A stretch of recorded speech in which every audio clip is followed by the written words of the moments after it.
So hello and welcome to all students on Unacademy Plus GATE PSC channel. मैं अमर शर्मा आप सबका स्वागत करता हूँ आज एक नए chapter kinetic theory of gases के साथ। तो चैप्टर को स्टार्ट करने से पहले first of all happy Diwali to all. तो आज दीपावली पर मैं आपके लिए लेके आया हूँ काइनेटिक थ्योरी ऑफ गैसेस का basic chapter of thermodynamics, kinetic theory of gas.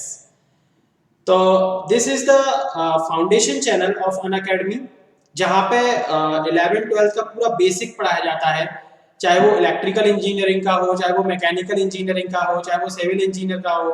जब इंजीनियरिंग के बच्चे गेट की प्रिपरेशन करने जाते हैं तो थर्ड ईयर में ज़्यादातर लोग गेट की कोचिंग लगाते हैं। तो तब तक क्या होता है 11th-12th का बहुत सारा बेसिक अपन भूल चुके होते हैं, तो अपन को गेट की प्रिपरेशन में थोड़ी सी प्रॉब्लम आती है। तो उसके लिए फाउंडेशन बैच स्टार्ट करा गया है ताकि सारे बच्चे जो गेट की प्रिपरेशन करते हैं अगर उन्हें बेसिक में थोड़ी सी भी प्रॉब्लम आती है, सर्किट्स वगैरह, केवीएल, केसीएल, तो यहाँ पे आपके इस चैनल पे आकर वो अपने 11th-12th के बेसिक जो कि अपना इंजीनियरिंग में काम आता है उसको रिफ्रेश कर सकते हैं और वापस से अपने गेट की प्रिपरेशन को बूस्टअप कर सकते हैं।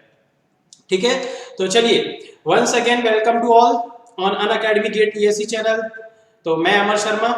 ठीक है, तो अनअकैडमी की ऐप सभी लोग जानते हैं कि भाई अनअकैडमी है क्या, इससे क्या होता है, इस पे क्या करते हैं, इस पे क्या मिलता है अपन को, है ना। तो अनअकैडमी बेसिकली आपको हर एग्जाम, हर इंडिया के हर एग्जाम के लिए वीडियो लेक्चर्स प्रोवाइड करता है। जस्ट आपको बस अनअकैडमी की ऐप को डाउनलोड करना है प्ले स्टोर से और अपने एग्जाम से रिलेटेड वीडियोस फॉलो करने हैं, उन्हें देखना है और अपनी प्रिपरेशन को बूस्टअप करना है।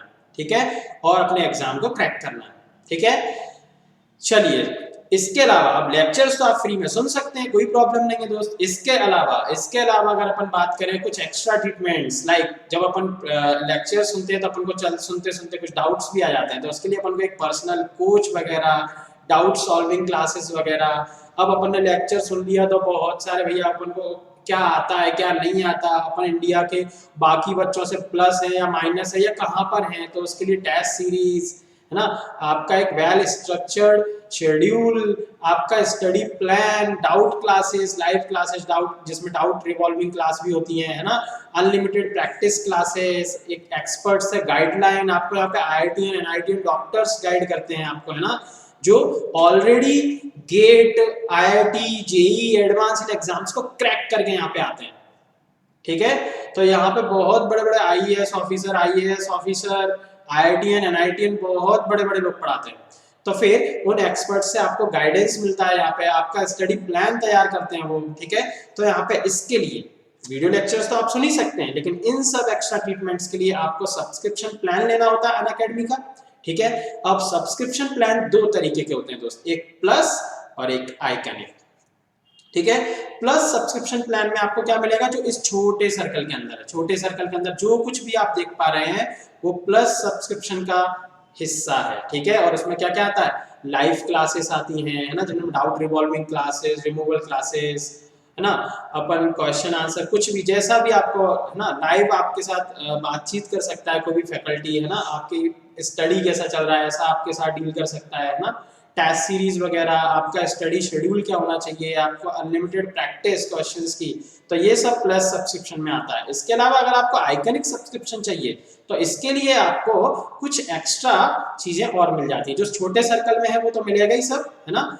अब यहाँ पे चार चीजें एक्स्ट्रा और मिल जाती हैं आपको। क्या, पर्सनल कोच भी मिल जाएगा अगर आप आइकॉनिक सब्सक्रिप्शन लेते हैं, आपका स्टडी प्लान, है ना, जो भी है वो बनाने वाला आपको एक पर्सनल कोच मिल जाएगा। ठीक है, आपको एक्सपर्ट से गाइडेंस भी मिलेगा टाइम टू टाइम, और आपके लिए क्वेश्चन आंसर्स, ये सारी प्रैक्टिस, है ना, ये सब बहुत, ये चार चीजें एक्स्ट्रा मिल जाएंगी आपको। ठीक है, तो जैसा भी आपको सब्सक्रिप्शन प्लान चाहिए होता है उसको आपको उस हिसाब से आपके ऊपर चार्ज लगाए जाते हैं। ठीक है, अगर आपको प्लस सब्सक्रिप्शन प्लान चाहिए तो आपके लिए चार्जेस रखे गए हैं 22,500, और अगर आपको आइकॉनिक सब्सक्रिप्शन चाहिए तो फिर आपके लिए चार्जेस रखे गए 40,500। ठीक है, और अगर ये चार्जेस आपको ज्यादा लगते हैं तो फिर आप इनमें एक्स्ट्रा 10% का डिस्काउंट भी ले सकते हैं अगर आप रेफरल कोड यूज करते हैं AMARS। ये बात ध्यान से सुने, है ना, दीपावली डिस्काउंट भी समझ सकते हैं इसको। अगर आप रेफरल कोड यूज करते हैं AMARS किसी भी एग्जाम का सब्सक्रिप्शन प्लान लेते समय, ऐसा नहीं कि मैं गेट ईएससी पर पढ़ा रहा हूं तो आप आईआईटी में मेरा कोड यूज नहीं कर सकते या नीट में मेरा कोड यूज नहीं कर सकते, आप जहां चाहे वहां मेरा कोड यूज कर सकते हैं। ठीक है, और आपको जो भी प्लान आपको लेना है उसमें 10% का डिस्काउंट मिल जाएगा। जो भी वहाँ पे उस पर्टिकुलर एग्जाम की जो कोर्स फीस है आपको उसमें 10% का डिस्काउंट मिल जाएगा, ठीक है। अच्छा, ये कोर्स प्लान जो है आप ईयरली बेस पर भी ले सकते हैं, 6 मंथ पर भी ले सकते हैं, 12 मंथ, 24 मंथ्स, है ना, जैसा भी आपको सुटेबल लगता है, जैसा भी आप पे कर सकते हैं, आपको बर्डन नहीं लगता अपने ऊपर, उस हिसाब से अगर आप चाहें तो मंथली पे कर दीजिए, आप चाहें तो ईयरली पे कर दीजिए। ओके, तो ये कोड जरूर यूज करें अगर आप 10% डिस्काउंट चाहते हैं तो। अगर ये कोड यूज नहीं करेंगे तो आपको 10% डिस्काउंट नहीं मिलेगा। ओके, चलिए, तो आप पेमेंट कैसे भी कर सकते हैं, क्रेडिट कार्ड से कर सकते हैं, डेबिट कार्ड से कर सकते हैं, ईएमआई बना सकते हैं, जैसा आपको सुटेबल लगता है। ओके, चलिए, तो ये है चैनल जिसपे आप मुझे देख पा रहे हैं, गेट ईएससी चैनल। इस चैनल पर 10,000 प्लस एस्पिरेंट्स हैं, ठीक है। और गेट की प्रिपरेशन करने वाले यहाँ पे 150,000 प्लस मेंबर्स हैं जो डेली यहाँ पे आके कुछ ना कुछ लेक्चर्स सुनते हैं, ठीक है, और अपनी प्रिपरेशन को बूस्ट अप करते हैं। चलिए, ये मेरा टेलीग्राम चैनल है, इस चैनल को जरूर सब्सक्राइब कर दें ताकि है ना, जो भी लेक्चर हुआ है उसका पीडीएफ आप तक पहुंच जाएगा और फिर उस पीडीएफ को डाउनलोड करके आप अपने नोट्स में ऐड कर सकते हैं और बार बार आपको रिवीजन करने की जरूरत नहीं पड़ेगी, वीडियो लेक्चर सुनने की जरूरत नहीं पड़ेगी, ठीक है। बस पीडीएफ अपन को देखना होता है, ठीक है। चलिए, तो अपन स्टार्ट करते हैं अपना आज का chapter, kinetic theory of gases. Kinetic theory of gases, ठीक है, the basic chapter for mechanical engineering, ठीक है। मैकेनिकल इंजीनियरिंग में बहुत काम आता है काइनेटिक थ्योरी ऑफ गैसेस। यहाँ पे बहुत सारे ऐसे टॉपिक्स मिलने वाले हैं अपन को जो अपन जब मैकेनिकल इंजीनियरिंग वाले बच्चों को टाइम टू टाइम काम आते रहते हैं, इसके कुछ कंसेप्ट्स, ठीक है। तो काइनेटिक थ्योरी ऑफ गैसेस में अपन बहुत बेसिक से स्टार्ट करेंगे और बेसिक ही पढ़ने वाले हैं यहाँ पे, ठीक है, जो कहीं ना कहीं अपने आईआईटी, नीट, है ना, इन सब में भी काम आएगा और गेट की प्रिपरेशन करते समय भी टाइम टू टाइम आपको मेरी याद आती रहेगी, हाँ यार ये तो अपन ने फाउंडेशन को अमर सर से पढ़ा हुआ था, ठीक है। तो चलिए, तो फिर अपन स्टार्ट करते हैं अपने फाउंडेशन क्लास को, काइनेटिक थ्योरी ऑफ गैस। चलिए, तो काइनेटिक थ्योरी ऑफ गैस में अपन क्या क्या पढ़ेंगे पहले थोड़ा सा अपन देख लेते हैं। तो काइनेटिक थ्योरी ऑफ गैस में अपन इस चैप्टर में बहुत ज्यादा फॉर्मूले होने की वजह से सबसे पहले मैं आपको यहाँ पे डिस्कस कराता हूँ नोटेशंस के बारे में, है ना। सबसे पहले अपन इस चैप्टर में स्टार्ट करने से पहले नोटेशन ही फिक्स कर लेते हैं कि भाई किस चीज को अपन किससे डिनोट करने वाले हैं, है ना, क्योंकि यहाँ पे स्पीड्स बहुत सारे आने वाले हैं, यहाँ पे एनर्जीज बहुत सारे आने वाले हैं, यहाँ पे डेंसिटी बहुत सारे आने वाले हैं, यहाँ पे नंबर्स बहुत सारे आने वाले हैं। नंबर्स मतलब number of molecules, number of moles, तो ऐसे नंबर्स भी बहुत सारे आने वाले हैं।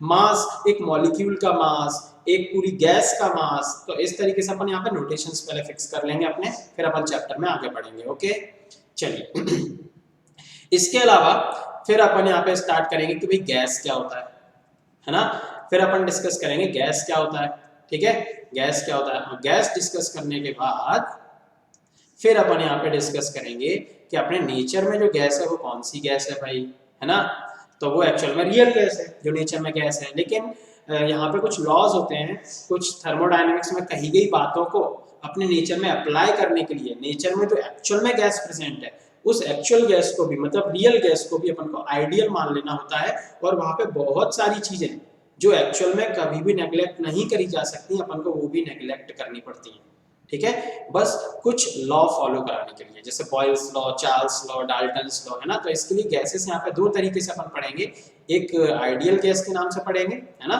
जहाँ पे अपन बहुत सारी चीजें नेग्लेक्ट कर देते हैं, ठीक है, और वो अपन डिस्कस करेंगे क्या क्या नेग्लेक्ट कर देते हैं, ठीक है। और एक जो एक्चुअल में प्रेजेंट है तो उसको अपन बोल देते हैं रियल गैस।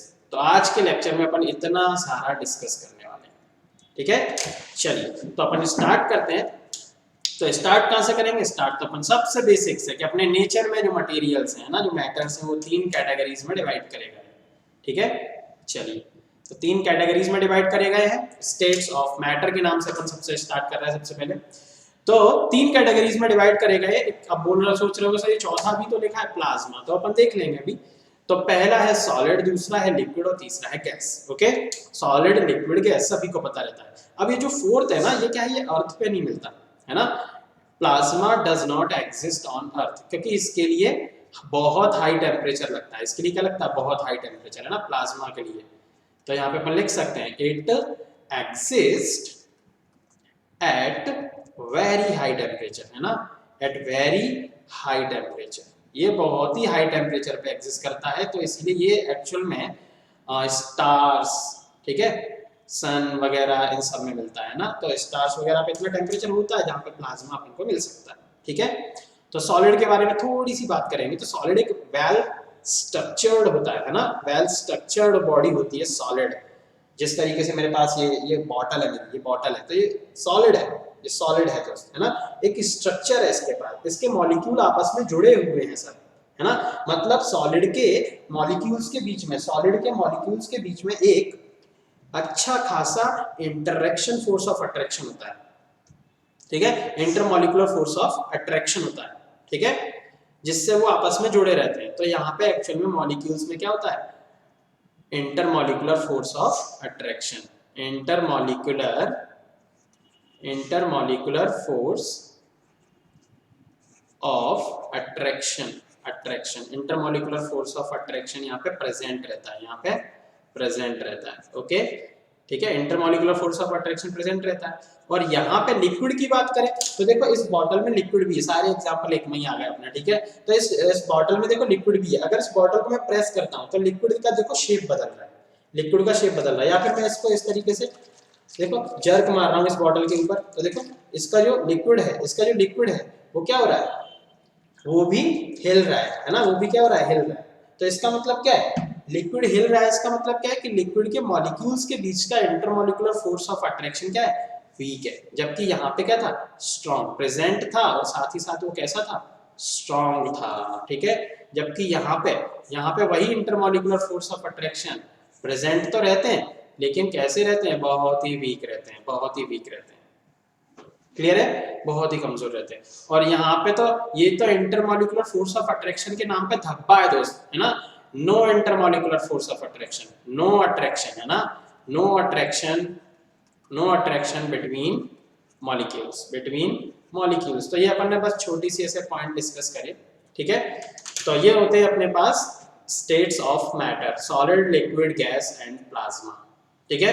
प्लाज्मा अर्थ पे नहीं होता, ये बहुत हाई टेम्परेचर पे मिलता है, इसीलिए इसका मतलब ये कहाँ मिलता है अपन को, ये मिलता है अपन को स्टार्स वगैरह में, ठीक है। चलिए, तो अब यहाँ पे अपन बात करते हैं इंटरमॉलिक्यूलर फोर्स के बारे में। अपन ने वैसे देख ही लिया कि सॉलिड में बहुत स्ट्रांग होता है, लिक्विड में थोड़ा वीक होता है, और गैसेस में तो होता ही नहीं है, ठीक है। तो चलिए, अब दोस्त यहाँ पे एक बहुत ही शानदार पॉइंट है कि किसी भी मैटर की जो टोटल एनर्जी होती है ना, हमेशा याद रखेंगे, किसी भी मैटर की जो टोटल एनर्जी होती है ना, वो टोटल एनर्जी एक्चुअल में is the sum of kinetic energy of molecules of matter and potential energy of matter. ये होती है दोस्त किसी भी मॉलिक्यूल की, किसी भी मैटर की टोटल एनर्जी, हमेशा याद रखोगे, किसी भी मैटर की टोटल एनर्जी होती है उस मैटर के मॉलिक्यूल्स के पास जो काइनेटिक एनर्जी है और प्लस उसके पास जो potential energy. Sir kinetic energy तो स्पीड वगैरह से आती है ना, तो मैटर के पास ये काइनेटिक एनर्जी कहाँ से आ गई। तो उसके जो मॉलिक्यूल्स होते हैं ना, वो टेम्परेचर बढ़ने पे क्या करते हैं, वाइब्रेट करते हैं अंदर ही अंदर। ऐसा नहीं कि वो बॉडी अपन को बाहर भागती हुई दिखेगी, बाहर दौड़ लगा रही है, ऐसा नहीं। उसके जो मॉलिक्यूल्स होते हैं वो रैंडम मोशन करते हैं, रैंडम ऑसिलेट करने लगते हैं, जिसको अपन थर्मल एजिटेशन बोलते थे, है ना, थर्मल एजिटेशन। ये टेक्निकल वर्ड याद रख सकते हो, ठीक है। थर्मल एजिटेशन की वजह से यहाँ पे क्या होती है, काइनेटिक एनर्जी होती है, क्लियर है। और पोटेंशियल एनर्जी, तो पोटेंशियल एनर्जी अपन वर्क पावर एनर्जी चैप्टर में डिस्कस कर चुके होते हैं, है ना, अपन 11th क्लास में, कि पोटेंशियल एनर्जी एक्चुअल में शेप, स्ट्रक्चर, किसी की पोजीशन, इन सब से रिलेटेड होती है। अगर अपन बात करें सॉलिड, तो सॉलिड एक वेल स्ट्रक्चर्ड बॉडी है, तो उसके पास पोटेंशियल होती है। जो भी वेल स्ट्रक्चर्ड बॉडी है, जो भी यहाँ पे सिस्टम एग्जिस्ट करते हैं नेचर में, उनके पास कुछ ना कुछ पोटेंशियल एनर्जी होती है। गैस एक सिस्टम नहीं है, क्यों, क्योंकि गैस कोई स्ट्रक्चर बॉडी थोड़ी है, गैस के मॉलिक्यूल्स होते हैं रैंडम उड़ रहे होते हैं। तो जो एक वेल स्ट्रक्चर्ड बॉडीज नहीं होते, उनके पास कोई पोटेंशियल एनर्जी नहीं होती, ठीक है। हाँ, लिक्विड के पास पोटेंशियल एनर्जी हो सकती है, क्योंकि देखो उसके पास एक स्ट्रक्चर है, बॉटल में रख दिया तो बॉटल जैसा स्ट्रक्चर है। अब अभी अगर किसी ग्लास में ले लोगे तो ग्लास जैसा स्ट्रक्चर हो जाएगा लिक्विड के पास, है कि नहीं। तो इसके पास एक स्ट्रक्चर है, लेकिन कैसा है, बदलता रहता है। तो इसकी पोटेंशियल एनर्जी थोड़ी सी कम है, किसके कंपैरिजन में, सॉलिड के कंपैरिजन में। सॉलिड का स्ट्रक्चर एकदम फिक्स है, वहां पे मॉलिक्यूल्स के बीच का अट्रैक्शन बहुत स्ट्रांग है। तो मॉलिक्यूल के बीच में जितना अच्छा इंटरेक्शन फोर्स होगा, उतनी अच्छी वहां पे पोटेंशियल एनर्जी होती है, और अगर इंटरेक्शन फोर्स नहीं होगा तो फिर वहां पे पोटेंशियल एनर्जी भी एग्जिस्ट नहीं करती। ठीक है, तो चलिए फिलहाल तो बस इतना याद रखना है कि किसी भी मैटर की जो टोटल एनर्जी होती है ना, वो उस मैटर के मॉलिक्यूल्स की काइनेटिक एनर्जी प्लस उस मैटर की पोटेंशियल एनर्जी के सम के इक्वल होती है। ठीक है, चलिए तो यहाँ पे हमने देखा, यहाँ पे लिख भी दिया है कि काइनेटिक एनर्जी किस पर डिपेंड करती है। काइनेटिक एनर्जी डिपेंड करती है टेम्परेचर पे, क्योंकि जब तुम टेम्परेचर दोगे, जब तुम क्या दोगे टेम्परेचर, तब जाके मॉलिक्यूल्स क्या करेंगे, रैंडम ऑसिलेट करेंगे, तब जाके क्या आएगी काइनेटिक एनर्जी आएगी बॉडी के पास। ठीक है, मतलब मैटर के पास। ठीक है, और ये डिपेंड करती है इंटरमॉलिक्यूलर फोर्सेस पे, है ना। अगर इंटरमॉलिक्यूलर फोर्स होंगे तो स्ट्रक्चर होगा, और स्ट्रक्चर होगा तो वहां पे पोटेंशियल एनर्जी होगी, और अगर इंटरमॉलिक्यूलर फोर्स नहीं है तो काय का फिर पोटेंशियल एनर्जी, काय का इंटरमॉलिक्यूलर फोर्स। क्लियर है। चलिए तो अगर अपन बात करें यहाँ पे ऑर्डर ऑफ इंटरमॉलिक्यूलर फोर्स, तो ऑर्डर ऑफ इंटरमॉलिक्यूलर फोर्स से आसान सा क्वेश्चन हो गया तो है ना, लेकिन सीईटी जैसे छोटे छोटे एग्जाम में तो ये भी पूछ लेते, ये भी एक क्वेश्चन हो जाएगा अपने आप में, है ना। तो सबसे अच्छा स्ट्रॉन्ग अट्रैक्शन फोर्स होता है सॉलिड्स में, है ना। तो इंटरमॉलिक्यूलर फोर्स अगर देखा जाए तो सबसे अच्छा सॉलिड्स में, उससे कम लिक्विड, उससे कम गैस, और गैसेस में भी जो अपन ने माना था ना अभी आइडियल गैस, अभी और अपन डिटेल में देख लेंगे आगे चल के। तो जो आइडियल गैस होती है ना, तो आइडियल गैसेस में ये इंटरमॉलिक्यूलर फोर्स बिल्कुल शून्य होता है दोस्त, बिल्कुल शून्य होता है। ठीक है, तो ये अपन ने भाई स्टेट ऑफ मैटर, है ना, स्टेट्स ऑफ मैटर देख लिया। ठीक है, चलिए स्टेट्स ऑफ मैटर के बाद अब अपन देखते हैं, ये क्या है, स्टेट्स ऑफ मैटर के बाद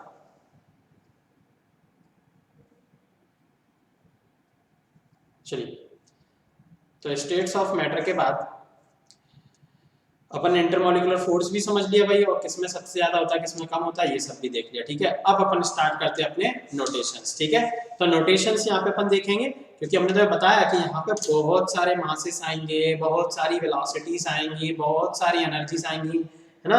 तो मेरे ख्याल से यही एक पढ़ने का अपना सबसे वेल स्ट्रक्चर्ड प्लान होगा कि अपन सबसे पहले वो नोटेशन ही निपटा लें, वरना बाद में पता चले अपन को कि अपन स्मॉल एम में कंफ्यूज होगा, ये पूरे बॉडी का मास था कि एक मॉलिक्यूल का मास था कि एक गैस का मास था, है ना। तो इसीलिए पहले अपन वो नोटेशंस फिक्स कर लेते हैं, और यहाँ पे इन नोटेशंस में अपन को बहुत सारे बेसिक फार्मूला भी मिलने वाले हैं, बहुत सारे बेसिक फार्मूला मिलने वाले हैं जो डायरेक्ट यूज करे जाएंगे न्यूमेरिकल्स में।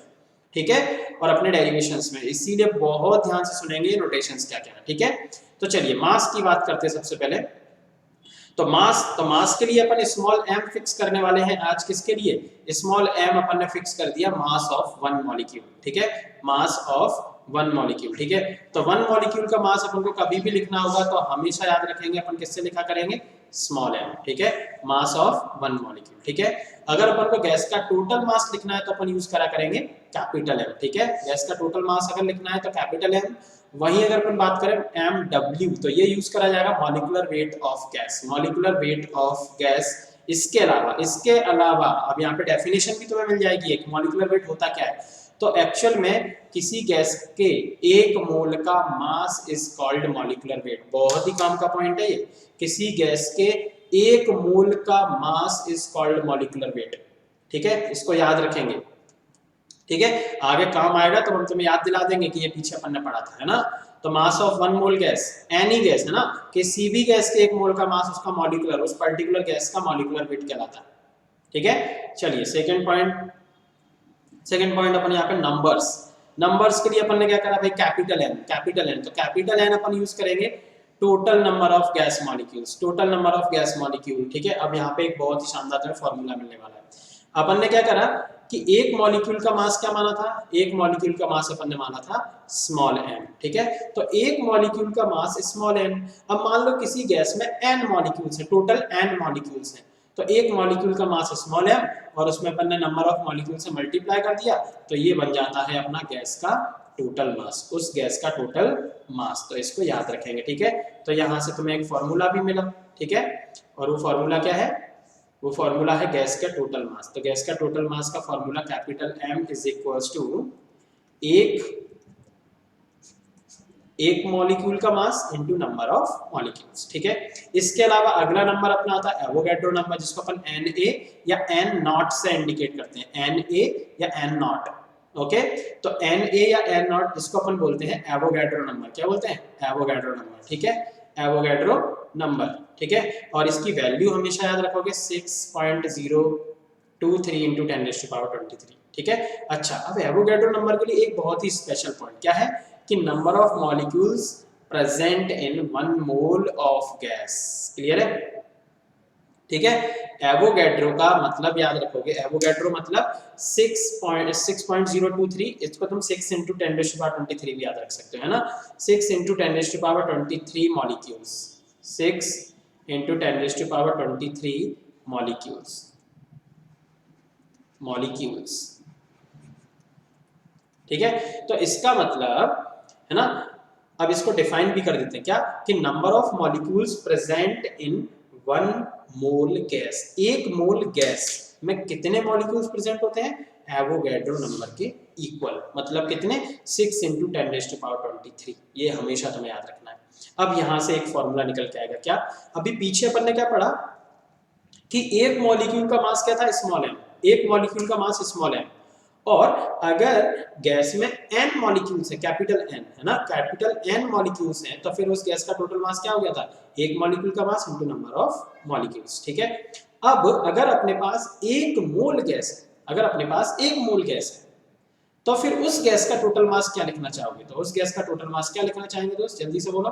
उस गैस का टोटल मास अपन लिखना चाहेंगे capital M is equal to एक मॉलिक्यूल का मास, और उस गैस में मॉलिक्यूल्स हैं कितने एवोगैड्रो नंबर के इक्वल। तो ये फॉर्मूला हमेशा याद रखोगे, समझ रहे हो, अपन नंबर ऑफ मॉलिक्यूल ये किसके लिए याद रखोगे, ये याद रखोगे for 1 mole, for 1 mole gas, किसके लिए याद रखना है, फॉर 1 मोल गैस, ठीक है। तो एक मोल गैस का कभी भी टोटल मास अपन को लिखना हो तो क्या लिखोगे दोस्त, एक मॉलिक्यूल का मास इनटू उसमें मॉलिक्यूल्स हैं कितने, तो एक मोल में कितने मॉलिक्यूल्स होते हैं अपन को पता है एवोगैड्रो नंबर के इक्वल, है ना। एवोगैड्रो नंबर क्या होता है 6 इंटू 10⁻23, ठीक है। तो नंबर्स में अपन ने दो नोटेशंस देखे, इसके अलावा अपन एक और नोटेशन याद रखेंगे नंबर्स में म्यू, और ये म्यू यूज करा जाएगा नंबर ऑफ मोल्स के लिए, किसके लिए यूज करा जाएगा, नंबर ऑफ मोल्स के लिए।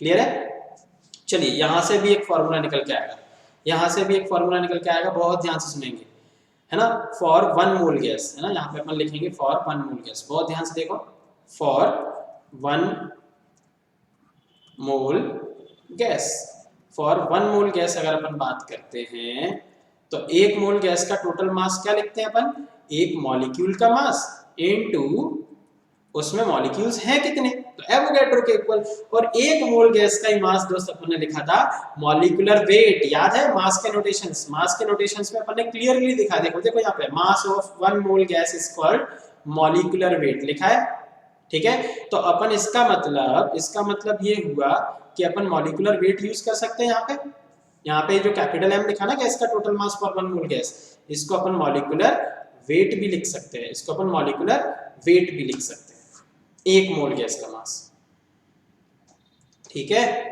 तो फिर यहां से एक फॉर्मूला बनता है अपने पास, क्या, तो देख लो यहाँ पे, अगर एक मोल गैस का मास है mw मॉलिक्यूलर वेट, है ना, तो 2 मोल गैस का मास क्या हो जाएगा, नाउ, है ना, फॉर्मूला बनाने के लिए बस हम एक दो लाइन और लिख देते हैं, now mass of 2 mole gas, तो 2 मोल गैस का मास क्या हो जाएगा, तो 2 मोल गैस का मास हो जाएगा 2 इंटू मॉलिक्यूलर वेट, एक मोल गैस का मास एक मॉलिक्यूलर वेट, तो 2 मोल गैस का मास क्या हो जाएगा 2 मॉलिक्यूलर वेट, 3 मोल गैस का मास हो जाएगा 3 मॉलिक्यूलर वेट। तो म्यू मोल, अगर मान लो किसी गैस के म्यू मोल्स अपन को दिए गए तो उसका टोटल मास क्या हो जाएगा, तो उसका टोटल मास हो जाएगा number of moles into molecular wait.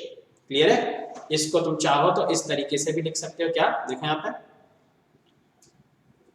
Molecular weight की जगह क्या लिख सकते हो, एक मोल गैस का मास, और एक मोल गैस का मास क्या लिखा जा सकता है, एक मॉलिक्यूल का mass into Avogadro number, into Avogadro number, और इनटू अब मोल्स हैं कितने म्यू, तो म्यू मल्टीप्लाई कर दिया। क्लियर है, तो इसको ऐसा भी लिख सकते हो जैसा तुम्हें सही लगे। सबसे ज्यादा लेकिन यूज होता है गैस का total mass for mu mole is equal to mu into molecular weight, ठीक है। तो यहाँ से नंबर ऑफ मोल का भी एक फॉर्मूला निकल के आता है जो बहुत ही काम आएगा, बहुत ही ज्यादा काम आता है ना। Number of moles is equal to mass of gas upon molecular weight, upon molecular weight. मान लो अपन को 5 ग्राम कोई गैस दी गई है और अपन से पूछा गया उस गैस का नंबर ऑफ मोल्स बताओ कितने हैं, तो अपन उस गैस के टोटल मास 5 ग्राम में उसके मॉलिक्यूलर वेट से डिवाइड कर देते हैं। ओके, तो उस गैस के मोल्स निकल के आ जाते हैं। ठीक है, चलिए तो देखिए यहाँ पे पुट भी कर दिया। मॉलिक्यूलर वेट को अपन ऐसा लिख सकते हैं ना, 1 मोल का मास है ना, 1 मोल का मास। तो देखिए यहाँ पे पुट करा गया कि नहीं, molecular weight is equal to 1 mole का मास। तो 1 मॉलिक्यूल का मास और 1 मॉलिक्यूल का मास, और 1 मोल में कितने मॉलिक्यूल्स होते हैं, n है। तो यहाँ पे पुट भी कर दिया अपन ने। देखिए molecular weight is equal to m n, तो यहाँ पे अपन ने पुट कर दिया मॉलिक्यूलर वेट की जगह, है ना, m और गैस का टोटल मास अपन ये पुट कर सकते हैं। ठीक है, यहाँ पे चलो हम इस तरीके से लिख देते हैं, सिंस गैस का total mass is equal to mass of one molecule into total molecules, और molecular weight mass of one molecule into 1 मोल में molecules। तो इन दोनों की जगह अपन ने रिप्लेसमेंट कर दिया यहाँ पे नंबर ऑफ मोल्स के फॉर्मूला में। तो नंबर ऑफ मोल का एक फॉर्मूला अपन को और प्राप्त होता है यहाँ पे, क्या, total number of molecule upon Avogadro number. तो ये फॉर्मूला, ठीक है, बहुत ही ज्यादा काम का है, और एक ये फॉर्मूला बहुत ही ज्यादा काम का है। ठीक है, जितने स्टार लगाओ उतने कम है दोस्त, बहुत ही ज्यादा काम के दोनों फॉर्मूले। ठीक है, number of moles is equals to n upon Na, मतलब total number of molecules in gas upon molecules in 1 mole gas is equals to mass of total gas upon molecular weight of gas.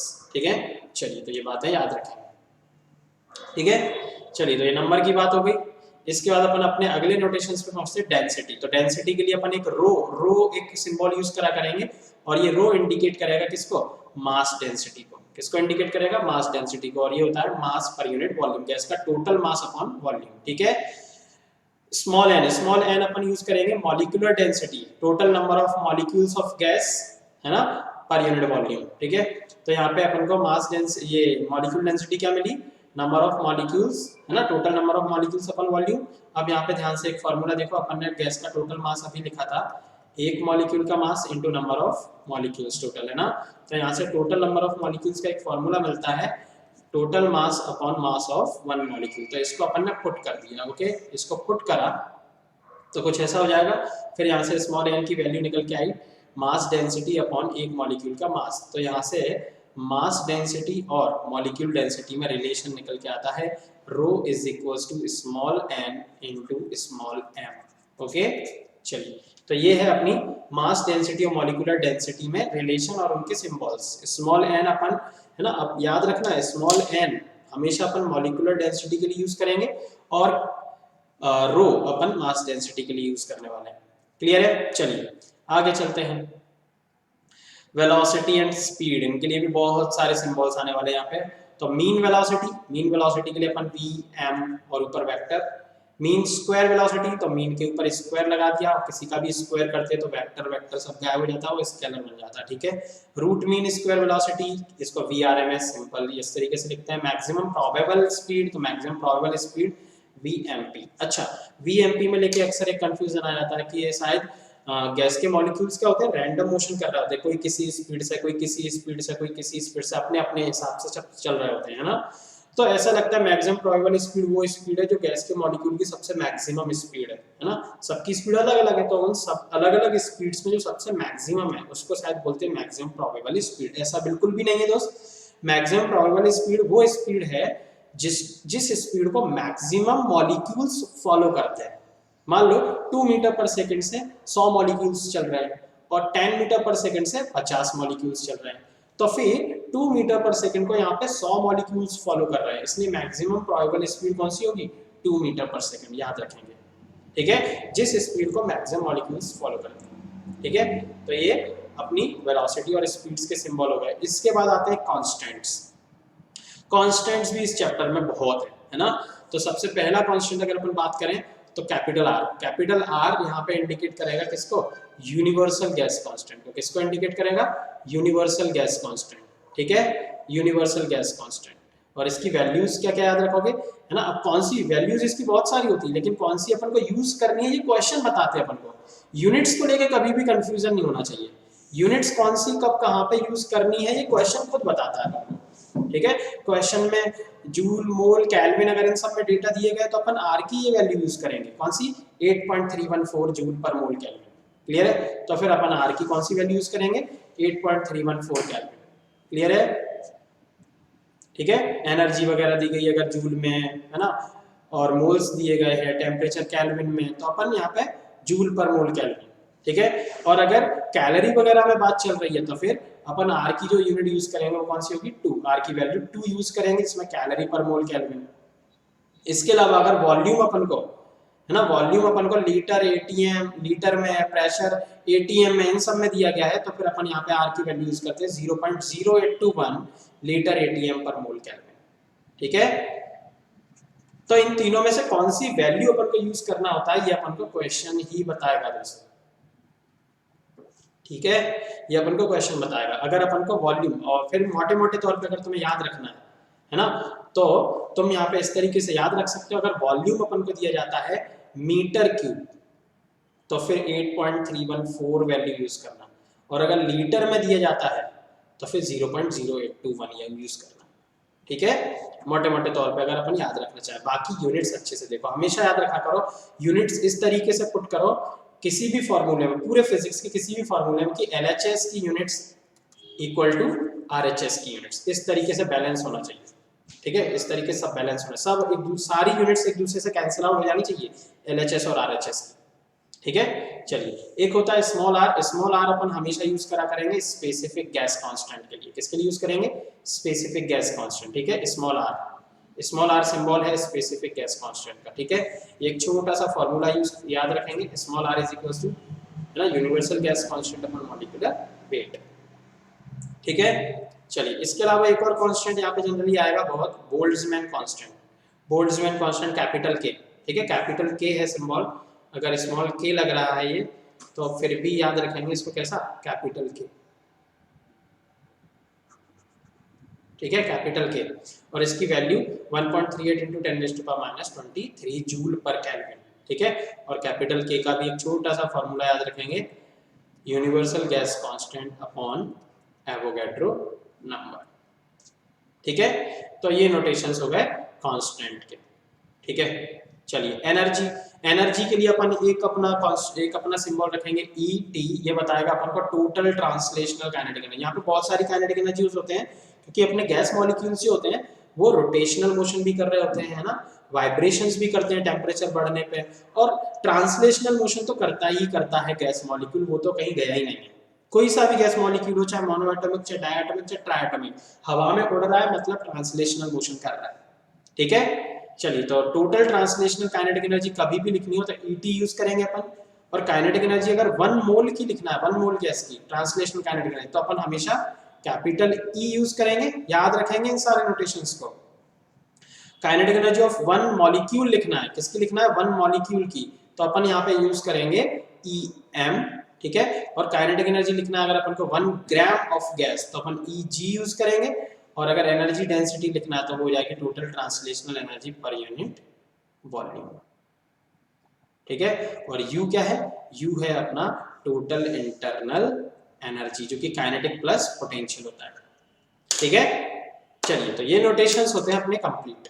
ठीक है, इसके अलावा और कुछ notations नहीं है। ठीक है, तो ये इतने सारे नोटेशंस है, तो आप कंफ्यूज नहीं होना। अपन को जो नोटेशन अपन ने फिक्स कर लिया वही अपन आगे चल के यूज करने वाले। ठीक है, कुछ नोट है तो वाटर के लिए अपन यूज कर सकते हैं, 1 kg = 1 लीटर ही होता है वाटर के लिए। डेंसिटी ऑफ वाटर याद रखें, क्वेश्चंस में यूज होगा, और आइस की डेंसिटी भी याद रख लेना क्योंकि क्वेश्चंस में यूज होगा। ठीक है, तो अब अपन स्टार्ट करते हैं कि भाई गैस क्या है।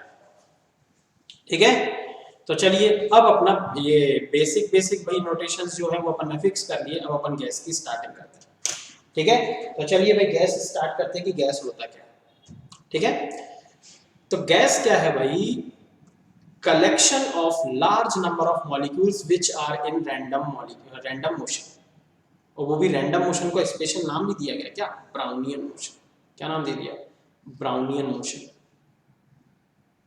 Is called gas. ठीक है, तो कलेक्शन, बहुत बड़ा कलेक्शन किसका? ऐसे मॉलिक्यूल्स का जो रैंडम मोशन कर रहे हैं, उन्हीं को गैस बोला जाता है। ये गैस है। ठीक है, तो अब यहाँ पे अपने एटमॉस्फेयर में गैस है कि नहीं? है, और वो मॉलिक्यूल्स जो गैस के मॉलिक्यूल्स वो क्या कर रहा है? सब रैंडम मोशन कर रहा है है ना।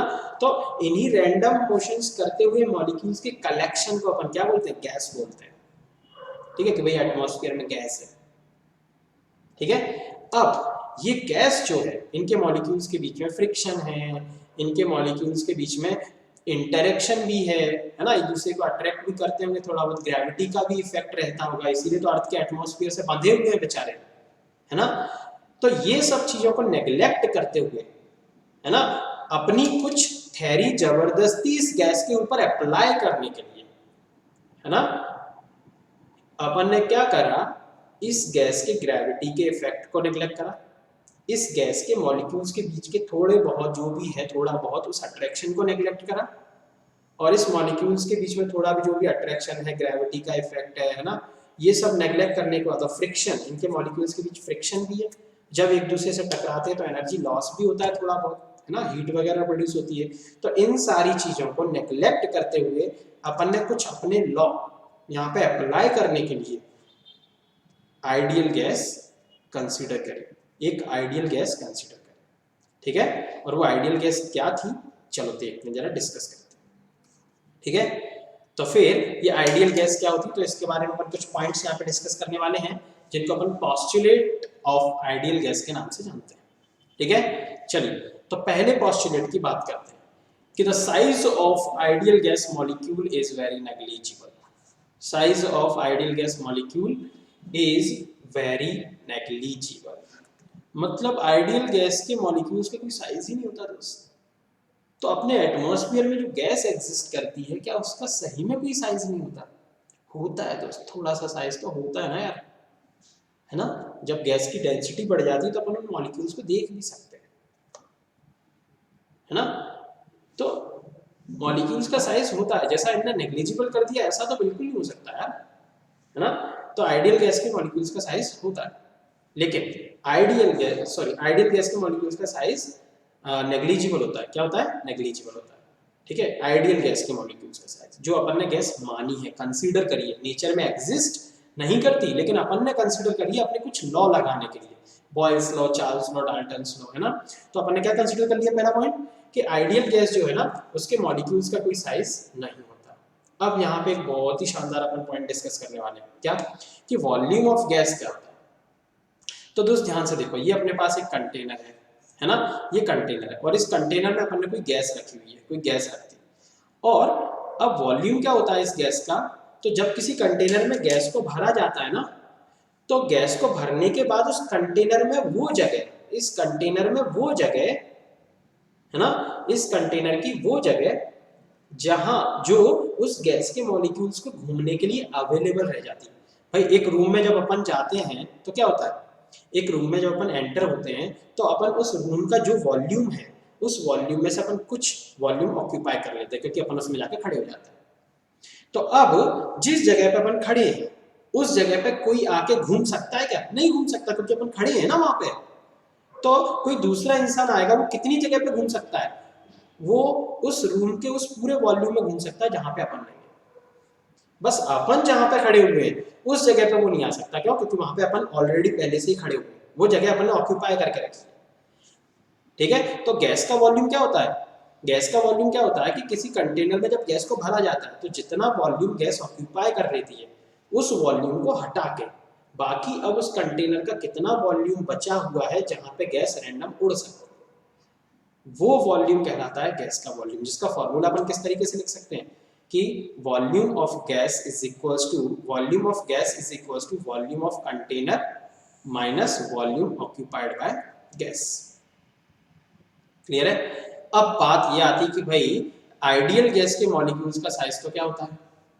आइडियल गैस के मॉलिक्यूल्स का साइज होता है वेरी नेग्लिजिबल। तो जब इनको किसी कंटेनर में भरा जाता है तो ये कोई भी वॉल्यूम ऑक्यूपाई नहीं करते, ये आत्मा है। जैसे आत्मा देखी मूवीज वगैरह में आत्मा होती है, सोल्स, है ना।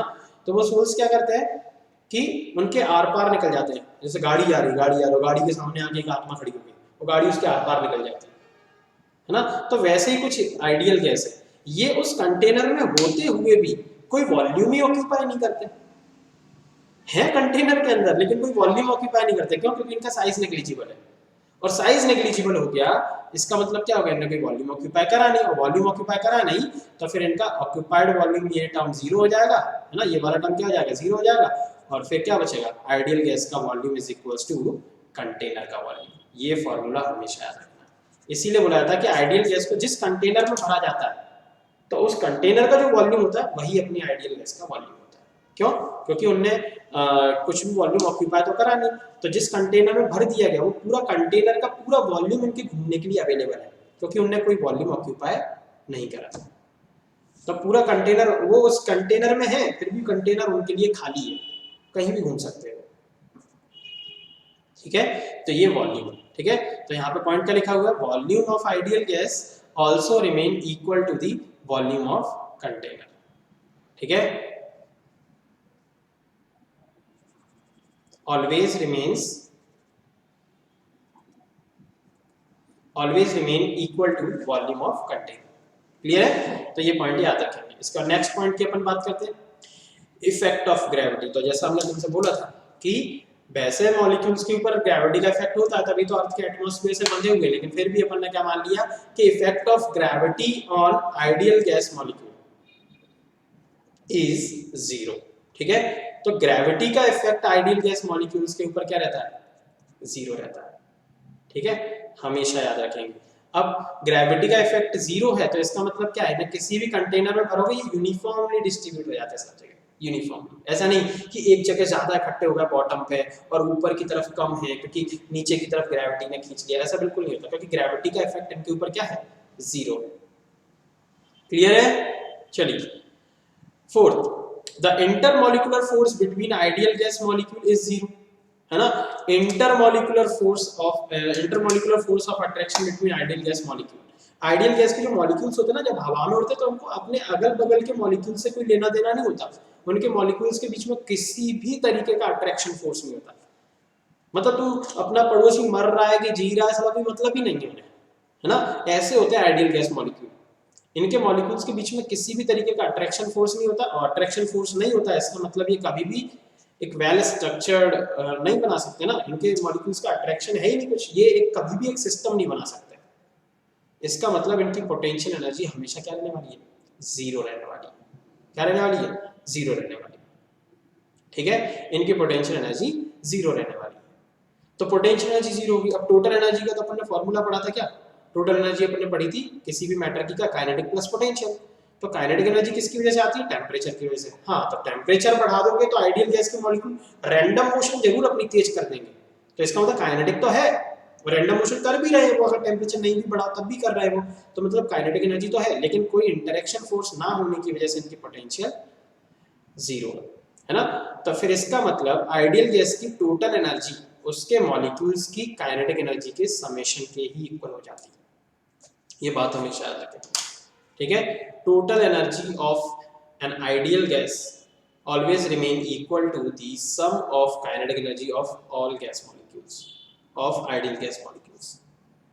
क्लियर है? तो ये पॉइंट भी अपन को याद रखना है। ठीक है, इसके अलावा और क्या याद रखना है कि भाई जब आइडियल गैस के मॉलिक्यूल्स रैंडम कोलिजन्स करते हैं, क्या करते हैं, रैंडम कोलिजन्स, तो रैंडम कोलिजन्स के दौरान जब ये एक दूसरे से टकराते हैं ना, या फिर कंटेनर से ही टकरा गए मान लो, है ना, तो फिर अपन ऐसा मान के चलते कि वहां पर कोई एनर्जी लॉस ही नहीं होता था। समझ रहे? आइडियल गैस मॉलिक्यूल एक दूसरे से टकरा रहे, धाड़ धाड़ कंटेनर से टकरा रहे हैं ना, इस तरीके से। देख लो यहाँ पे, ये देखो, कंसीडर कर लेते हैं भाई, कंसीडर कर लो, मानना मान मान मान के तो अपन ने पता नहीं क्या क्या कर दिया है ना, तो यहाँ पे थोड़ा और मान लेते हैं। ठीक है, तो यहाँ पे ये देखो मॉलिक्यूल्स भरे हुए हैं, यहाँ पे क्या भरे हुए हैं, मॉलिक्यूल्स भरे हुए हैं।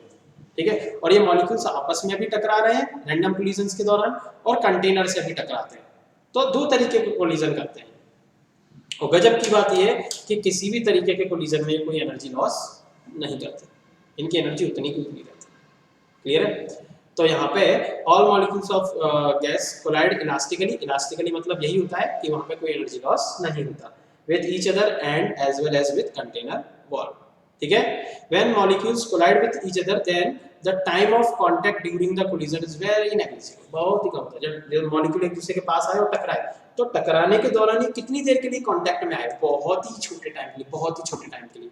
और ये छोटा टाइम इतना छोटा होता है कि इससे बड़ा तो वो टाइम होता है जितनी देर ये किसी से टकराया नहीं था रैंडम मोशन के दौरान। जैसे देखिए यहाँ पे एक मॉलिक्यूल है ना, और वो इधर जा रहा है, इधर चला इधर चला, देखो है ना, और यहाँ आके किसी से टकरा गया, टकरा गया, टकरा गया, यहाँ पे कोलिजन हो गया। तो इतनी देर तक फ्री रहा ना वो, तो इस फ्री रहने का ये जो टाइम था ये बहुत ज्यादा था कंपेयर टू कोलिजन के दौरान वो कितनी देर के लिए कांटेक्ट में आया एक दूसरे मॉलिक्यूल के साथ, एक दूसरे मॉलिक्यूल के साथ, ये दूसरा मॉलिक्यूल, ठीक है, और यहाँ पे क्या हुआ, कोलिजन हुआ। तो कांटेक्ट टाइम बहुत छोटा था कंपेयर टू रिलैक्सेशन टाइम, जितनी देर के लिए वो रिलैक्स था, ठीक है। All molecules of ideal gas are in continuous random motion called Brownian motion, है ना, ब्राउनियन है, ब्राउनिंग नहीं है, ठीक है, ब्राउनियन मोशन।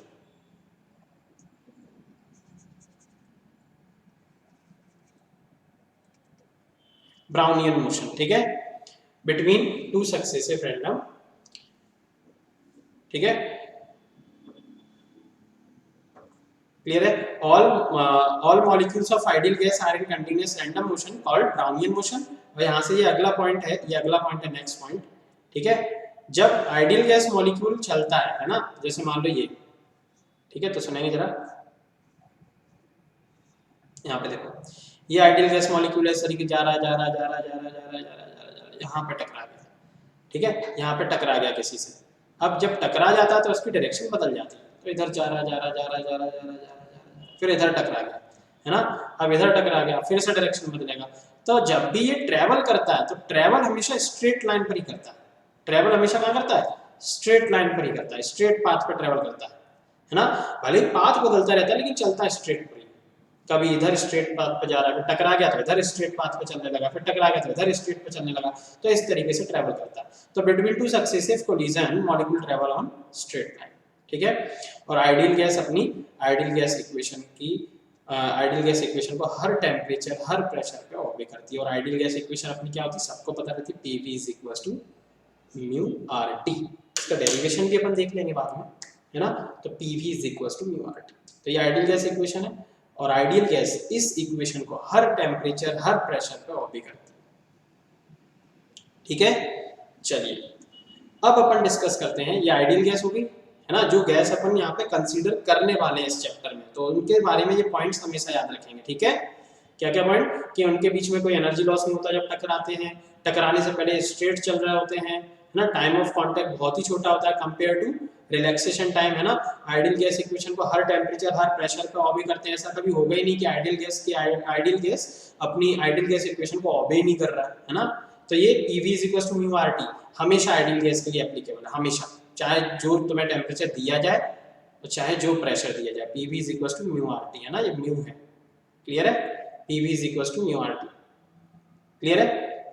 चलिए इसके अलावा और क्या अपन ने डिस्कस करा, कि यहाँ पे मॉलिक्यूल्स जो होते हैं इनके या आइडियल गैस जो होती है उनकी टोटल एनर्जी मॉलिक्यूल्स की काइनेटिक एनर्जी के सम के इक्वली होती है। यहाँ पे पोटेंशियल एनर्जी का कुछ भी नाम वाम नहीं होता, समझ रहे हो, नाम निशान तक नहीं होता पोटेंशियल, क्यों, क्योंकि आइडियल गैस मॉलिक्यूल्स के बीच का इंटरेक्शन फोर्स जीरो होता है, क्या होता है, जीरो होता है, ठीक है।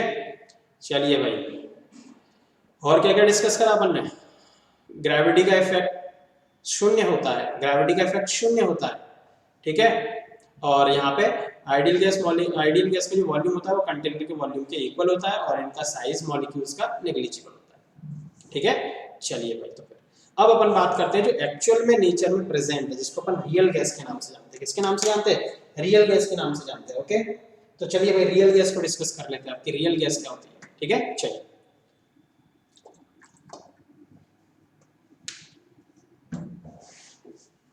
चलिए भाई, बिहेवियर ऑफ रियल गैस या पोस्टुलेट्स ऑफ रियल गैस भी बोल सकते हो, जैसा तुम्हें ठीक लगे भाई, है ना, क्योंकि यहाँ बस अपनी चलने वाली है ना, तो जैसा सही लगे, बस थोड़ा अच्छा ही सही लगना चाहिए तुम्हें, है ना, ऐसा नहीं कुछ भी सही लग गया।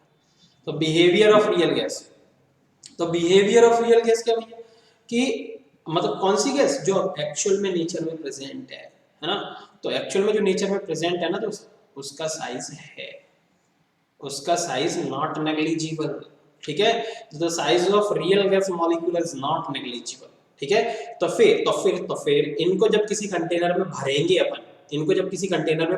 अपन, तो क्या होगा, तो होगा ये कि जब ये उस कंटेनर के अंदर भरी जाएंगी तो कुछ वॉल्यूम ऑक्यूपाई कर लेंगे, और कुछ वॉल्यूम ऑक्यूपाई कर लेंगे आइडियल रियल गैस के मॉलिक्यूल, तो फिर अब कंटेनर में इनके लिए घूमने के लिए क्या बचा, जितना ऑक्यूपाई कर लिया उसको सब्ट्रैक्ट कर दो कंटेनर के वॉल्यूम में से, उतना इनके लिए घूमने के लिए अब अवेलेबल है। तो इसका मतलब कंटेनर के वॉल्यूम में से कुछ इन्हें ऑक्यूपाई कर लिया, तो घूमने के लिए जो बचा वो कंटेनर से छोटा ही होगा ना वॉल्यूम, ठीक है। तो इसीलिए रियल गैस का जो वॉल्यूम होता है वो कंटेनर के वॉल्यूम से हमेशा छोटा होता है, ठीक है। तो जब अपन बेसिक पढ़ते थे 11th 12th में या जेई नीट तक, है ना, तो अपन क्या देखते हैं कि अपन हमेशा रियल आइडियल गैस ही कंसीडर करते हैं, अपन को शायद ही कभी रियल गैस पढ़ने को मिला हो, है ना।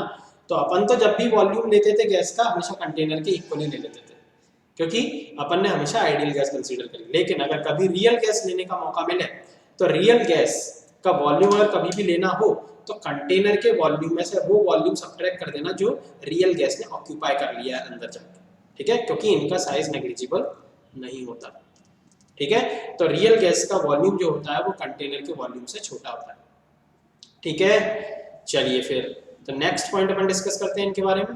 तो देखिए डिफरेंस भी देख सकते हो, आइडियल गैस में साइज नेग्लिजिबल था और यहाँ पे नॉट नेग्लिजिबल। आइडियल गैस में वॉल्यूम क्या था, कंटेनर के इक्वल था, और यहाँ पे वॉल्यूम कंटेनर से छोटा है, ठीक है। थर्ड पॉइंट, अब इनके मॉलिक्यूल्स के ऊपर ग्रेविटी का इफेक्ट होता है, इनके मॉलिक्यूल्स के ऊपर ग्रेविटी का इफेक्ट होता है, ठीक है। तो यहाँ पे शायद वो पॉइंट मिसिंग है, ओके एक मिनट, हाँ वो पॉइंट यहाँ पे मिसिंग है, ठीक है। तो उस पॉइंट को अपन लिख लेते हैं थोड़ा सा, ठीक है। चलिए यहाँ पे स्टार मार्क कर देते हैं,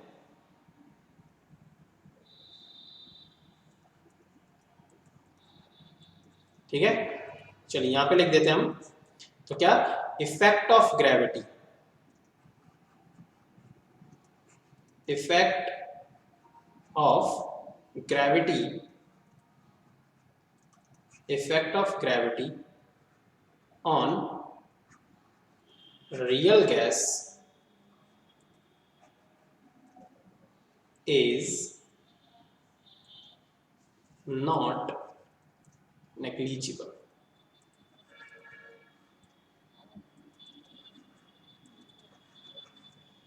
ठीक है। तो ग्रेविटी का इफेक्ट यहाँ पे नेग्लिजिबल नहीं है,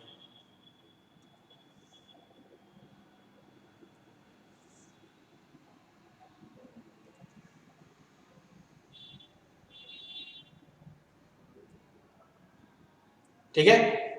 तो ये बात याद रखें, ठीक है। चलिए तो intermolecular force between the molecules of real gas molecule is not zero, intermolecular force भी इनके मॉलिक्यूल्स के बीच में जीरो नहीं होता दोस्त, ये भी बड़ी गजब की बात है।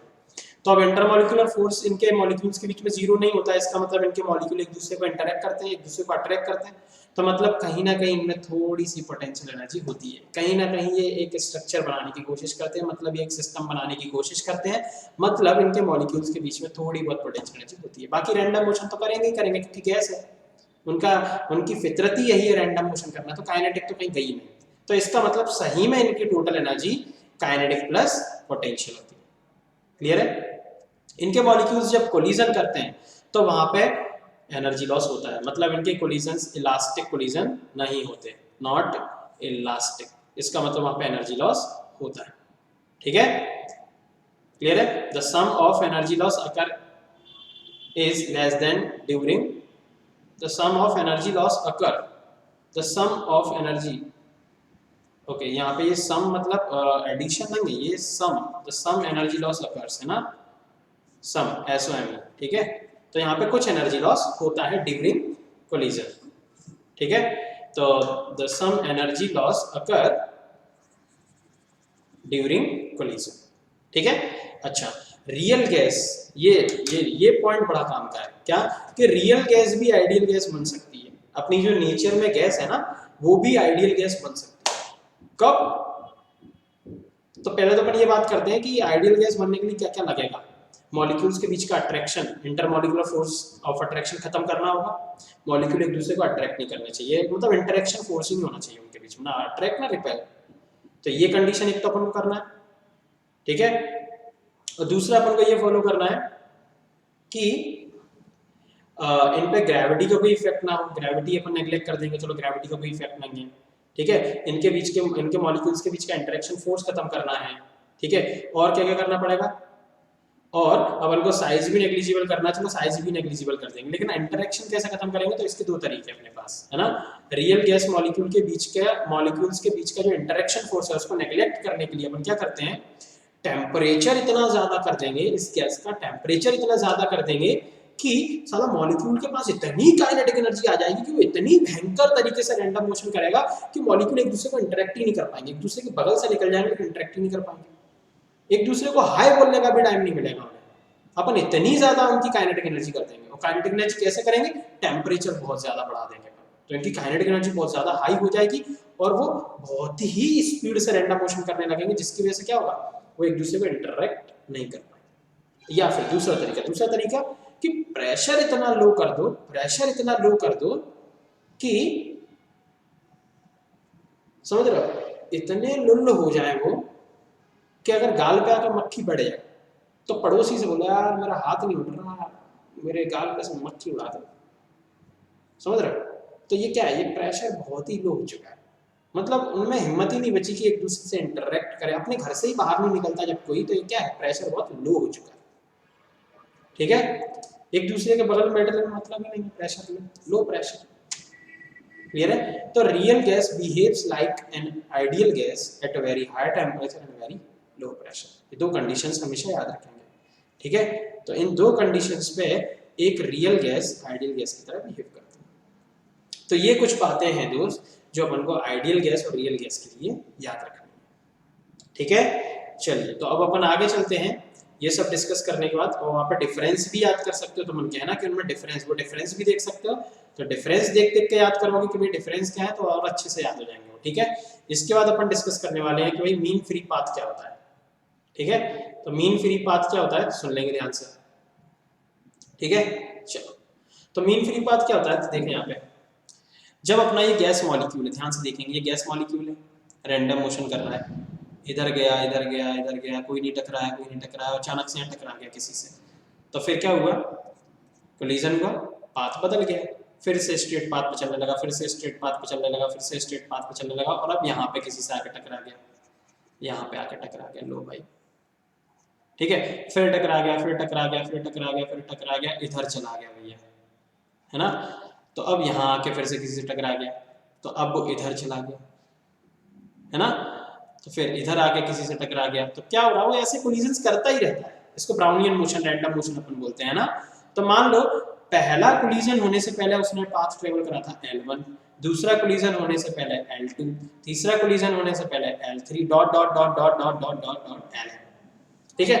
तो अब उसने कितना पाथ ट्रेवल करा, तो भैया उस नंबर, भाई बहुत सारे कोलिजन्स कर रहा है ना, जब कोई चीजें बहुत ज्यादा होती है तो अपन वहाँ पे मीन निकाल लेते हैं, तो मीन कैसे निकालते हैं, है ना, कि उसने कितना पाथ ट्रेवल करा, तो अपन ने सारे जितने भी कोलिजन्स करे, है ना, उनके दौरान उसने जो भी डिस्टेंस ट्रेवल करी, L1 plus L2 plus L3 plus dot dot dot dot Ln, और नंबर ऑफ कोलिजन से अपन ने डिवाइड कर दिया, तो इसको बोला जाता है क्या, मीन फ्री पाथ, मतलब उन पाथ का मीन जिन जिन पाथ पे वो फ्री था।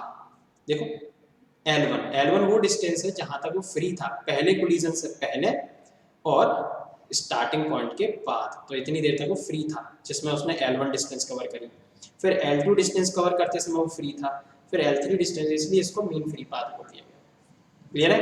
चलिए तो ये फॉर्मूला याद रखेंगे, ओके, है ना, वैसे आसान सा ही फॉर्मूला है, ये सब तो क्या आपको आते ही है, ठीक है।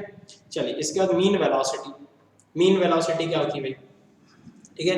तो अब भाई एक गैस की अपन को मीन वेलोसिटी निकालना है, तो मॉलिक्यूल से भाई कोई किसी से, कोई किसी वेलोसिटी से, कोई किसी वेलोसिटी से, तो उन सारी वेलोसिटीज का क्या निकाल दो, मीन निकाल दो, है ना। तो v1 vector plus v2 vector plus v3 vector plus v4 vector plus dot dot dot dot vn vector, तो ये निकल के आ जाएगा अपना मीन वेलोसिटी, क्लियर है, और नंबर ऑफ मॉलिक्यूल से डिवाइड कर दो, ये मीन वेलोसिटी का फॉर्मूला है, ठीक है। चलो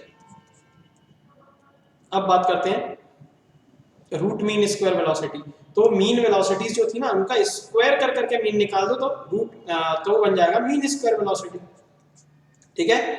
तो जो भी अपन ने वेलोसिटीज का मीन निकाला था ना, उनका स्क्वायर कर करके क्या निकाल दूंगी, जैसे v1 square plus v2 square plus v3 square पर dot dot dot vn square upon n, तो ये क्या बन गया, ये बन गया मीन स्क्वायर वेलोसिटी। ठीक है, रूट मीन स्क्वायर वेलोसिटी। अब ये जो मीन स्क्वायर वेलोसिटी निकाला ना, इसका रूट ले लो तो बन जाएगा root mean square velocity. Clear है, चलो, है ना। तो इसका फार्मूला वीआरएमएस का क्या बन गया, under root v1 square plus mean square velocity को रख दो अंडर रूट के अंदर, तो रूट मीन स्क्वायर वेलोसिटी बन गया। ठीक है, तो ये आसान आसान से कुछ फार्मूले। क्लियर है, चलो इसके बाद एक अपन को क्वेश्चन भी दे दिया हमने। ठीक है, तो क्वेश्चन क्या है, two molecule of gas have speed 9 × 10⁶ metre per second and 1 × 10⁶ metre per second. ठीक है, respectively what is the root mean square velocity. तो रूट मीन स्क्वायर वेलोसिटी पूछ रहा है, तो रूट मीन स्क्वायर वेलोसिटी अपन सारी निकाल देते, चलो है ना। ठीक है, चलो सबसे पहले मीन स्क्वायर निकाल लेते हैं, मीन स्क्वायर। तो मीन स्क्वायर कैसे आएगी, v1 square plus v2 square upon, है ना, मीन स्क्वायर। ठीक है, मीन स्क्वायर, इसको ऐसे करके लिख देते हैं vm स्क्वायर, सिंबल है ये vm स्क्वायर, है ना। ऐसा मत करना कि यहाँ से तुम फटाक से स्क्वायर हटा के रूट लगा दो, है ना, समझ रहे हो ना, गजब हो जाएगा, तेल का मत जाएगा उस दिन तो vm स्क्वायर, तो ये निकाल सकते हैं अपन। ठीक है, तो 9 का स्क्वायर 81 इंटू 10⁻12 हो जाएगा, प्लस 1 का स्क्वायर 1 ही रहेगा इंटू 10⁻12 अपॉन 2, तो ये क्या हो जाएगा 82 इंटू 10⁻12, तो 82 को अपन डिवाइड कर देंगे 2 से, तो 41 इंटू 10⁻12 मीटर पर सेकेंड। ठीक है, इसके बाद अपन को निकाला था रूट मीन स्क्वायर, तो वीआरएमएस का, वीआरएमएस क्या होता है, मीन स्क्वायर वेलोसिटी के ऊपर क्या लगा दूं, रूट लगा दूं। ठीक है, तो अंडर रूट 41 इंटू 10⁻12 यहीं पे छोड़ देते हैं ना, बाकी तुम आगे सॉल्व कर लेना अगर जरूरत हो। ठीक है, तो ये आंसर क्लियर है। चलिए इसके बाद एक और क्वेश्चन है, देख लो। अपने पास 7 मॉलिक्यूल्स हैं, ठीक है, और उनकी अपन को कुछ वेलोसिटीज दी गई 1 2 3 4 5 6 7 किलोमीटर पर सेकंड। ठीक है, then find mean velocity, mean velocity भी निकालना है। ठीक है, मीन स्क्वायर वेलोसिटी भी निकालना है, रूट मीन स्क्वायर वेलोसिटी भी निकालना है। चलिए तो मीन देखो किस तरीके से निकाला, v1 plus v2 plus v3 plus dot dot dot vn, और यहाँ पे n कितना है 7 है, तो 7 तक लिखा अपन ने। ठीक है, और फिर इनका मीन वेलोसिटी। बहुत आसान सा क्वेश्चन है, देख लो 1 + 2 + 3, आंसर में यूनिट क्या रखोगे, किलोमीटर पर सेकेंड। क्लियर है, चलिए आगे चलते हैं। अब क्या है, मीन स्क्वायर वेलोसिटी, है ना, मीन स्क्वायर वेलोसिटी, तो वेलोसिटीज के स्क्वायर कर करके मीन निकाल लिया, 1 स्क्वायर प्लस 2 स्क्वायर प्लस, है ना, 3 स्क्वायर, तो ये क्या आ गया, ये मीन स्क्वायर वेलोसिटी आ गई। ठीक है, चलिए इसके बाद रूट मीन स्क्वायर वेलोसिटी, तो रूट मीन स्क्वायर में देखो भाई मीन स्क्वायर का क्या ले लिया, रूट ले लिया, तो ये root mean square velocity. Okay, तो ये अपने आंसर है, यूनिट्स जरूर लिख लेंगे, क्या, किलोमीटर पर सेकंड। ओके, किलोमीटर पर सेकंड। चलिए इसके अलावा एक और क्वेश्चन है अपने पास, लास्ट क्वेश्चन है, velocity of n molecules, n molecules है जिनकी वेलोसिटीज क्या क्या दिए गए 2 3 -2 -3 मीटर पर सेकंड। अब अपन से क्या क्या पूछा गया है, बहुत ही अच्छा क्वेश्चन है, यहाँ पे एक चीज देखने को मिलेगी, मीन वेलोसिटी। तो मीन वेलोसिटी तो 2 + 3 -2 -3 साइन के साथ क्योंकि वेलोसिटी है ना, तो वो निकल के आ गई 0, देख लो। ठीक है, जब उन्हें ऐड करा तो 2 + 3 -2 -4 -3 और अपन 4 मॉलिक्यूल्स है, इसलिए यहाँ पे n मॉलिक्यूल्स नहीं है, 4 मॉलिक्यूल्स। ठीक है, तो ये 0 निकल के आ गया। सेकंड में क्या पूछ रहा है, मीन स्पीड, तो स्पीड हमेशा पॉजिटिव होती है, तो ये जो नेगेटिव में वेलोसिटीज दिए गए इनका भी अपन मैग्नीट्यूड लिखेंगे अब की बार। ठीक है, तो क्या लिखा देखो यहाँ पे, इनका अपन ने मैग्नीट्यूड लिखा, तो मैग्नीट्यूड लिखने के लिए अपन ने क्या लिया, इनका मॉड ले लिया, क्या ले लिया, मॉड 2 + 3 और यहाँ पे -2 का मॉड ले लिया। ठीक है, और यहाँ पे -3 का मॉड ले लेंगे, किसका, -3 का मॉड, ये मॉड है। ठीक है, तो क्या हो जाएगा, तो ये बन जाएगा 2 + 3 और ये -2 का मॉड क्या आ जाएगा, +2 और -3 का मॉड क्या हो जाएगा, +3, तो इज इक्वल टू 10/4 और ये 2.5 मीटर पर सेकेंड। ठीक है, मीन स्क्वायर, तो इनका स्क्वायर कर करके अपन ने मीन ले लिया, 2 स्क्वायर + 3 स्क्वायर -2 का स्क्वायर -3 का स्क्वायर, तो ये आ जाएगा। अपॉन डिवाइडेड बाय 4 क्योंकि 4 मॉलिक्यूल्स है, और फिर इसका स्क्वायर निकाल लिया अंडर 6.5 तो वो बन जाएगा अपना रूट मीन स्क्वायर वेलोसिटी। ठीक है, तो ये है अपना आज का लेक्चर। ठीक है, जिसमें अपन ने क्या क्या देखा दोस्त, जिसमें अपन ने डिस्कस करा कि गैस कैसी कंसीडर करते हैं अपन कुछ लॉज लगाने के लिए, जैसे बॉयल्स लॉ, चार्ल्स लॉ, इनको लगाने के लिए जो अपन रियल गैस को छोड़ के जो आइडियल गैस कंसीडर करते हैं वो आइडियल गैस होती कैसी है। ठीक है, और इसके अलावा फिर अपन ने जो नेचर में एक्चुअल में जो रियल गैस प्रेजेंट है वो कैसी होती है वो भी डिस्कस करा, है ना। कुछ नोटेशंस अपन ने आज फिक्स करे जो कल की क्लास में और आगे की क्लास में अपन यूज करने वाले हैं। ठीक है, क्योंकि यहाँ पे बहुत सारे फॉर्मूले आएंगे, है ना, तो उन फॉर्मूलाज में अपन कुछ नोटेशंस अपने फिक्स रखेंगे ताकि अपन को कोई कंफ्यूजन ना हो कि भाई स्मॉल एम आ गया तो मतलब क्या उसका कैपिटल एम आ गया। ऐसा नहीं कि आज किसी फॉर्मूले में स्मॉल एम को गैस का पूरा मास कंसीडर कर लिया और किसी फॉर्मूले में स्मॉल एम को गैस के एक मॉलिक्यूल का मास कंसीडर कर लिया। क्लियर है? ठीक है, तो ऐसा कंफ्यूजन बिल्कुल भी नहीं रखेंगे अपन। ठीक है, इसीलिए अपन ने कुछ नोटेशंस भी देखे, कांस्टेंट्स की वैल्यूज देखी। ठीक है, तो ये था आज का लेक्चर। ठीक है, तो once again happy Diwali to all. तो बढ़िया, अगर पूजन नहीं हुआ हो तो जल्दी से अब अपने घर पे जाके सभी लोग अपने घर पे पूजा वगैरह करें। ठीक है, और अच्छे से प्रेयर करें भाई, जो भी एग्जाम की प्रिपरेशन कर रहे हैं आप सभी को उसमें सफलता प्राप्त हो, जल्दी से उस एग्जाम को क्रैक करें और अनअकैडमी पे लेक्चर्स देखने के लिए बने रहें। ठीक है, तो कल की क्लास में अपन बहुत सारे लॉज डिस्कस करेंगे, Charles law, Dalton's law, Boyle's law, है ना, बहुत सारे लॉज पढ़ेंगे और एक प्रेशर का formula, root mean square, velocity क्या होती है, ये सब भी बहुत काम के टॉपिक्स। ठीक है, तो उनको अपन डिस्कस करेंगे। उससे पहले ये मेरा टेलीग्राम चैनल है जिसको जरूर सब्सक्राइब करें क्योंकि वहाँ पे ये पीडीएफ अपलोड कर दी जाएगी जो भी इस लेक्चर में अपन ने डिस्कस करा है। ठीक है, तो आप वहाँ से पीडीएफ को डाउनलोड कर सकते हैं जिससे आपको बार बार लेक्चर सुनने की, वीडियो लेक्चर देखने की जरूरत नहीं पड़ेगी और आप पीडीएफ से सीधे अपना रिवाइज कर सकते हैं चीज़ों को।